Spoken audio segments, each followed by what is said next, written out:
Praise the lord. పునరుద్ధానుడైన యేసుక్రీస్తు నామంలో మీ అందరికీ నా శుభాభివందనాలండి. బాగున్నారా? యేసయ్య మీ అందరినీ ఆశీర్వదించునుగాక.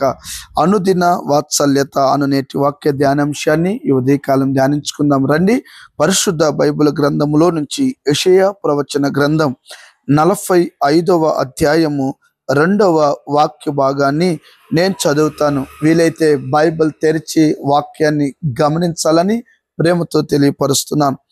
నేను నీకు ముందుగా పోవచ్చు మెట్టగానున్న స్థలములను సరాలము చేసేదను. యేసయ్యకి మహిమ కలుగునుగాక. ప్రియమైన దేవుని బిడ్లారా, చదవబడిన ఈ వాక్య భాగంలో నుంచి దేవుడు సూటిగా నీతో మాట్లాడుచూ ఉన్నాడు. ఏమని? దేవుని బిడ్డ, ఎందుకు నువ్వు నీ ముందున్న ఎత్తైన స్థలాలు ఉన్నాయని, నీ ముందు చీకటి సంబంధులు ఉన్నారని, నీ ముందు మూయబడిన ద్వారాలు ఉన్నాయని కలవరపడుతున్నావా? కంగారు పడుతున్నావా? అందుకనే దేవుడు, అమ్మా భయపడకు తల్లి, తండ్రి భయపడకు నాయనా, నేనెవరినో తెలుసా? నీకు ముందుగా నడుచువాడినై ఉన్నాను. నేనెవరినో తెలుసా? నీ వెళుతున్న ప్రతి మార్గాల్లో సరాలం కలుగ చేయువాడని. నేనెవరినో తెలుసా? నీకు ముందు నడిచేవాడినే కానీ వెనక నడిచేవాడిని కాదు. చూడండి, ముందు నడిచే వ్యక్తిని కాపరి అంటారు. మన తండ్రి ఎవరో తెలుసా అండి? మన ముందు నడిచే కాపరి. కానీ మనతో ఉన్నవారు కొంతమంది అండి మన వెనకమాల ఉంటారు. వెనకమాల దేనికి ఉంటారండి? వెన్నుపోటు పొడవడానికి ఉండేవాళ్ళు కూడా లేకపోలేదు. అందరూ కాదండి, కొందరు ఖచ్చితంగా ఇప్పుడున్న ఈ పరిస్థితులు మరీ ఎక్కువగా ఉన్నారని చెప్పుటలో ఏమాత్రము సందేహం లేదని నా అభిప్రాయం. దేవుని బిడ్లారా, ఈ చదవబడిన వాక్య భాగంలో నుంచి సూటిగా నీతోనే ప్రభు మాట్లాడుతున్నాడు. నువ్వు ముందుకు పోవచ్చు ఉన్న ఆ మార్గాలలో ఉన్న స్థలములను సరాలం చేస్తాను. నిన్ను ముందుకు పోనివ్వట్లేదు కదూ నీ పరిస్థితులు. ఎటు పోవాలన్నా ఆర్థిక ఇబ్బందులతో వణికిపోతున్నావు కదూ. ముందుకు అడుగు వేయాలంటే ధైర్యం సరిపోవటం లేదు కదూ. కాస్త ఏదో ఒక పని ప్రారంభించాలంటే కలవరం ఏర్పడుతుంది కదూ.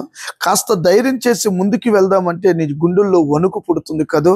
ఎందుకంటే రాణించగలనా, జయించగలనా, చేయగలనా, అసలు ఈ పని నా ద్వారా అవుతుందా, అసలు ఈ కార్యాలు నేను చేసుకోగలనా, నాకెవరున్నారు, ఏ బలము లేదు, ఆధారము లేదు, ధైర్యము లేదు, ఒంటరిగా ఉన్నాను, ఒంటిగా ఉన్నాను, ఏదో ధనబలము కూడా నాకు లేదు కదా, నాకు ఎవరు హెల్ప్ చేస్తారు, ముందుకు వెళ్ళాలని ఆశ తపన ఉంది కానీ వెళ్ళలేని స్థితిలో ఉన్నాను. ఈ ఉదయకాలం ప్రభు సూటిగా నీతోనే మాట్లాడుతున్నాడు. దైవ జనాంగమా, నువ్వు బయలుదేరి వెళ్ళు. నేను మెట్టగా ఉన్న స్థలములను సరాలము చేయబోతున్నాను. యేసయ్యకి మహిమ కలుగునుగాక. ఒక సీఎం గారండి ట్రాఫిక్లో వెళుతూ ఉన్నప్పుడు ఎంత ట్రాఫిక్ జామ్ అయిపోతుందండి. కానీ చూసారా, సీఎం గారు వాహనం బయలుదేరిందంటే ఉయ్ ఉయ్ ఉయ్ ఉయ్ ఉయ్ ఉయ్ అని ఆ సైరన్స్ కొట్టుకుంటూ ముందు ఒక సెక్యూరిటీ గార్డు సైడ్స్కి వెనకమాల లైన్ అంతా ట్రాఫిక్ జామ్ ఆఫ్ చేసేస్తారండి. నేను అంటాను, నువ్వు నమ్మినా నమ్మకపోయినా సీఎం కంటే గొప్ప వ్యక్తివి నువ్వు. యేసు ప్రభు రక్తంతో కడగబడి ఆయనను హత్తుకొని యేసు ప్రభు బిడ్డగా, యేసు ప్రభు సేవకుడిగా నువ్వు బ్రతుకుతున్నావంటే నువ్వు జనరల్ వ్యక్తివి కాదు, ఆర్డినరీ పర్సన్ కాదు. ఇజ్రాయేలీలు ఆ ఐగుప్తులో నుంచి ఏతాం అనే ప్రాంతంలో ఉన్నప్పుడండి మేఘస్తంభముగా ఉన్నాడంట, అగ్ని స్తంభముగా ఉన్నాడంట. ఇజ్రాయేలీలకేమో మేఘం ఉంది, ఐగుప్తీయులకేమో మేఘం లేదు.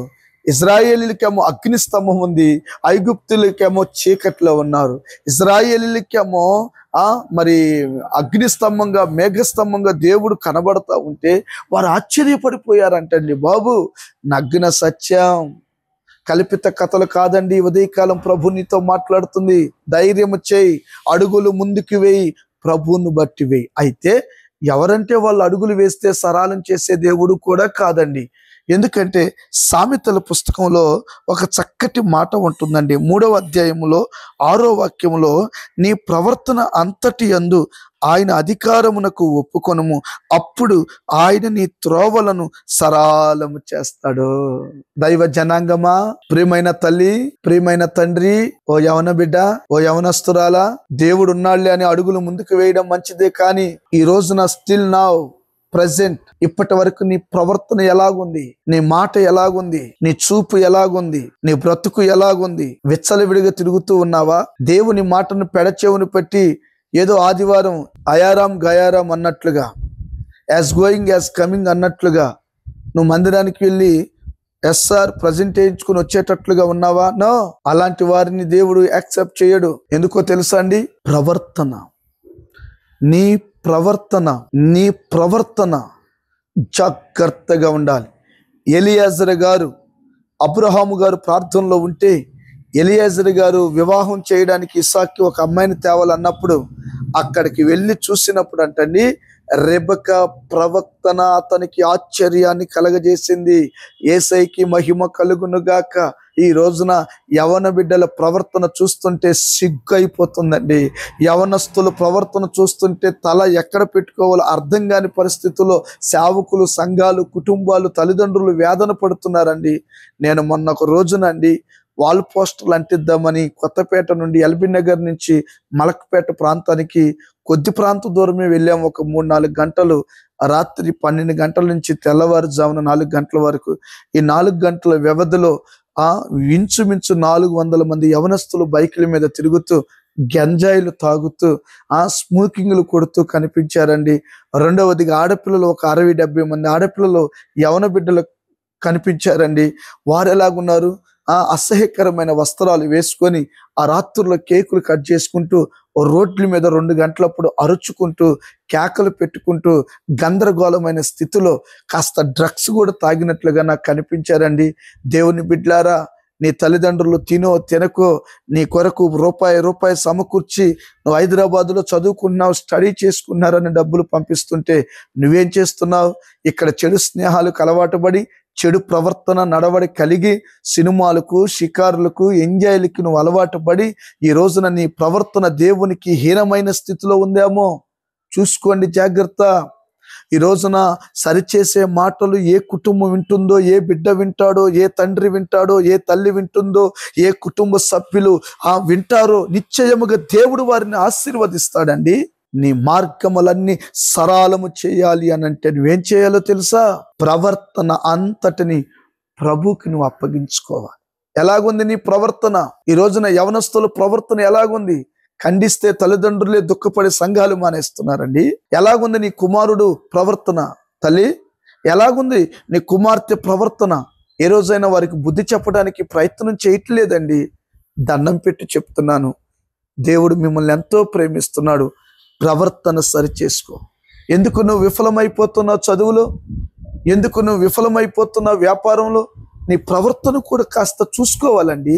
రెబెకా చూడండి, అయ్యా నీకు నీళ్లు పోస్తాను, నీ ఒంటెలకి నీళ్లు పోస్తాను, యవ్వన బిడ్డ కన్యక అని రాయబడి ఉందండి. ఆ యవ్వన బిడ్డ ఆమె ప్రవర్తన చూసిన ఎలియాజరు నోటి నిండా నవ్వు, సంతోషించి, ఎలియాజరు పరిశుద్ధాత్మకు సాదృశ్యంగా అన్నాడు. పరిశుద్ధాత్మ దేవుడు నిన్ను చూసి, నీ ప్రవర్తన చూసి సంతోషించినప్పుడు అబ్రహాము కుమారుడికి కోడలుగా, అబ్రహాము యొక్క కుమారుడికి భార్యగా, అబ్రహాం గారికి కోడలుగా మార్చబడింది. కోట్ల రూపాయల ఆస్తికి చూడండి గొప్ప ఇంటికి ఆమె అధికారిగా వెళ్ళింది. నేనంట నీ ప్రవర్తన జాగ్రత్తగా నువ్వు చూసుకోగలిగితే నిశ్చయముగా దేవుడు నిన్ను సరిచేసి ఆశీర్వదించునుగాక. ఆయన నీవు వెళుతున్న మార్గములన్నిటినీ సరళము చేయాలనంటే నీ ప్రవర్తన యేసయ్యకి అప్పగించుకో. చెడు మార్గాలుంటే ఒప్పుకొని విడిచిపెట్టి సరిచేసుకోగలిగితే నీ నోటి నిండా నవ్వునిచ్చి నీ మార్గాలు సరళం చేసి విజయోత్సవముతో ప్రభు మిమ్మలను ఊరేగించునుగాక. ఆమేన్. తలలు వంచండి, కళ్ళు మూయండి. చిన్న ప్రార్థన. ప్రేమ కలిగిన మహాపరిశుద్ధుడు అయిన తండ్రి, మెట్టగా ఉన్న మార్గాలు సరళం చేస్తానన్నావయ్యా. సరళం చేయాలంటే ప్రవర్తన నీకు అప్పగించుకొని ఒప్పుకొని విడిచిపెట్టి సరిచేసుకుంటే దీవిస్తానన్నావు. అందరిని దీవించి నీ రాకడికి సిద్ధపరచమని యేసయ్య నామాన్ని అడిగి పొందియున్నాము తండ్రి. Amen. Thank you. God bless you. దేవుడు మీ అందరిని దీవించునుగాక. ఆమెన్. ముఖ్య గమనికండి, ఈ అనుదిన వాత్సల్యత దైవ వర్తమానాలు వింటున్నారు కదూ, అనేకులకు షేర్ చేయండి, తెలియపరచండి. ఇప్పుడున్న ప్రస్తుత పరిస్థితుల్లో ఒకళ్ళ ఇంటికి వెళ్ళి సువార్త చెప్పలేని పరిస్థితి, కానీ అనేకులు యూట్యూబ్ చూస్తున్నారు కాబట్టి మీరు అనేకులకు వాట్సాప్లో కనీసం ఒక 10 మంది కన్నా మీరు షేర్ చేయండి. దేవుడు మీరు పంపించే ఆ వాక్యం ద్వారా వాళ్ళు విని బలపరచబడి రక్షించబడతారేమో కదండి. నీ వంతు నువ్వు సహకరించు. ప్రభు మీ కుటుంబాలను బలపరచును గాక. ఆమెన్. Thank you.